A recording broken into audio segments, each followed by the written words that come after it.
Hello everyone, this is Talk to Meshif, along with... Hi, I'm Axion, and we are going to be playing a 2v2 on Tarsonis Assault. I am the purple Terran in the top left. We are playing Ovidio, the blue Terran in the bottom left. Steve YYC, the red Zerg, in the bottom right. And it looks like Talk to Meshif is actually going to be the teal Terran, teal Protoss in the top right. And, you know, nice little preemptive GG after the pretty solid 7-8 Pro build. I mean, it just didn't work out for you this time.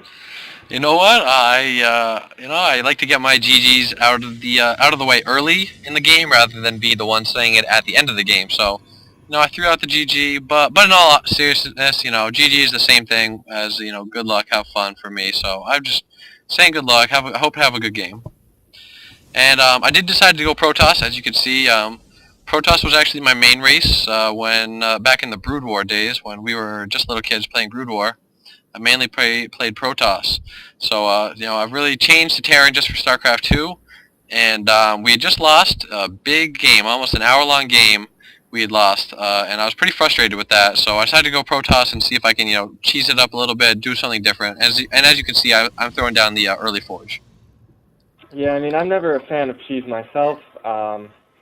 Can't say. I just think it's better to... Well, in my view, the game... I mean, I understand cheese is part of the game, but I just think it should be played a little bit more standard. That's just my personal opinion. So, I mean, I wasn't too happy that you were cheesing, but at the same time, I was more happy that I wasn't getting cheese. And if we look right now down into Ovidio's base, I had actually scouted in there, and I thought he was going to cheese us because he was trying to do a very early wall with these four supply depots. I mean, gotta say it's not really the most orthodox style, and I'm having a hard time seeing the benefits to produce attacking units. Yeah, I mean, the standard 5 supply, 1 Rex, I think he's about to get 1 Rex out, so it's a pretty standard build these days, and it is a great way to get out units because you are never going to get supply blocked. Yeah, and it looks like my orbital command has currently just finished. My refinery went down a little bit late, and I'm getting up a bunker. As we see Meshif's first pylon go down right outside Ovidio's base. Yeah, I got the Forge done. I think I throw up a gateway also, so maybe I can get out a little base defense. But I get the first pylon down, and he brings out his SCVs, which is the best thing he can do since he has no attacking units. He starts attacking this one. And I really think that at this moment, had he not attacked your second pylon and just continued taking out your first one because he had a better surround, he would have been in much better shape. Yeah, and I mean, look at how fast these shields regenerate on this pylon. It's pretty much, redoing or undoing all the damage he did to it. So, pretty much bad play by him. Then I'm able to get the second pylon up for a double coverage. I throw down 1 photon in the corner, and then I throw up 2 more, planning to cancel the first one that I threw up. So he wasted his time, and I believe I cancel that, and then he goes, starts attacking these other 2 cannons. At the same time, he chases my probe down and kills it, which is probably a pretty bad mistake by my part. But luckily my cannon is going to get up in time before he can do any significant damage. And wisely he does back out. I snipe 1 SCV, and I get 1 more SCV as he's heading up. So pretty much getting a contain on him, which is wasn't even that necessary. Seeing the build he's going is kind of weird. And I was able to place this ninja pylon down here at the bottom. So that will play a pretty big role later in the game, as you'll see. And if we take a quick look at the Zerg player's base, he has his expansion about halfway done, and his lair is halfway done as metabolic boost for the Zerglings just completed. And it looks like he is sending them out possibly for a little bit of counter-aggression, which is always a good thing to do if you or your ally is getting cheesed. Counter-aggression's a really effective thing to do on the cheeser. Yeah, I mean, if you look at my base right now, I just decided maybe put a cannon up in my own base to because I assumed that I was going to be attacked at some point, and it looks like here it comes. Yep, those Zerglings just sneak right by that 1 cannon. Got those 3 gateways with Zealots just started. I really like the chrono boost on the Zealots there because you needed forces and you needed them fast. Yep. As you know, 2 Zealots should be able to, with my cannon, should be able to take out most of these forces. So I chrono boost them out really quick. I forget to set the waypoint, but here comes Axion to rescue me. Now, I think I do a pretty good job microing these Marines. We'll see towards the end of this battle, I do a technique called the stutter step, which isn't like too micro-intensive, but it allows your Marines to shoot incredibly quickly while moving forward. Yeah, that was pretty cool actually. I was glad that as soon as the Zerglings came in, I said, quick, get your Marines over here. I did chrono boost the 2 zealots out, but as I said, I did not put the waypoint on the Zerglings. Mismanagement on my part. I was focusing down here actually. I was able to get a cannon up on the high ground here for a second, and so that's really what I was focusing on, and that's why I left those. But here comes some more Zerglings back in my base. I just bring my probes back also, so I get my zealots in there.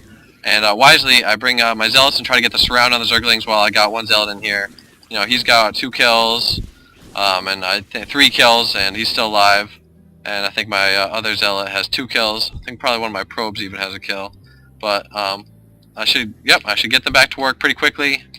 I have 3 gates now, and I think I should start warp gate technology soon. Yeah, your warp gate really should get going. Problem is, you don't have any gas, and you're going to need that 50 gas. I would have liked to see the extractor go up right about now, or even sooner, but, I mean, cheesing's usually, it can be a pretty all-in build, and I'm not sure if you were really focused on the mid-game. Yeah, and I mean, an extractor at this point wouldn't have even helped me because I'm Protoss, so an assimilator might have been a better idea. Well, that'll do it. Mm-hmm. And if we take a look at my base quickly, you can just see, I'm throwing down a starport. My second barracks is just finishing. I'm actually throwing down 2 starports, and my Hellions, I'm about to do a little harass them. They're actually going in right now into the Zerg base. Yeah. We just actually, we watched them as they went in and were able to, toast some Zerglings. They got that blue flame upgrade, which, really does a lot of damage. And, he gets in the probe, and the drone line. Jeez, I'm getting all my races confused today. And he wisely poses his drones out, but you're able to micro round right around the back, perfectly avoiding any hits from the Marines. You roast a couple more Marines as pretty strange play. He's not really paying attention. He brings the drones back in, and you're able to roast so many of them, getting those Zerglings right behind the mineral line while they kind of bunch up. And finally, Hellion does go down, but definitely worthwhile harassment. I think if we look at the bring up the units tab here, I think he only has 14 drones left, whereas you have 23 SUVs and I've got 22 probes, so definitely a worthwhile harass. Yeah, and I mean, really at this point, I was just going to keep pumping Hellions. They do have both the pre-igniter and the level 1 upgrade from the armory, so they're going to be doing 26 damage a shot to light units. And it looks like I'm transitioning into 2-port Banshee. Yep, we see the 2 starports here with Tech Labs. You also have the armory out, and so I guess I would have liked to seen you put that to use. If you're gonna go for the.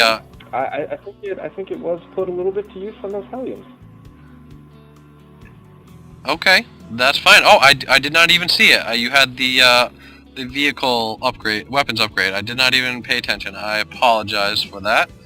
And so yeah, it definitely was put to use. But it would have been nice to have a Thor out just in case we saw some mutas. Luckily, we did not. And as you can see, Ovidio now has 4 racks up with no tech labs, no add-ons. So pretty strange play. Maybe he seems to be pretty much a new player, doesn't really know about add-ons. He's pushing out with some Marines, but as you can see, I still have this pylon in the back of their expansion, which is going to prove to be pretty useful later in the game. Yep, and it looks like they're moving in for another counter push. Again, not a bad idea. For right now, I'm just still going Hellions, although those are great versus light units.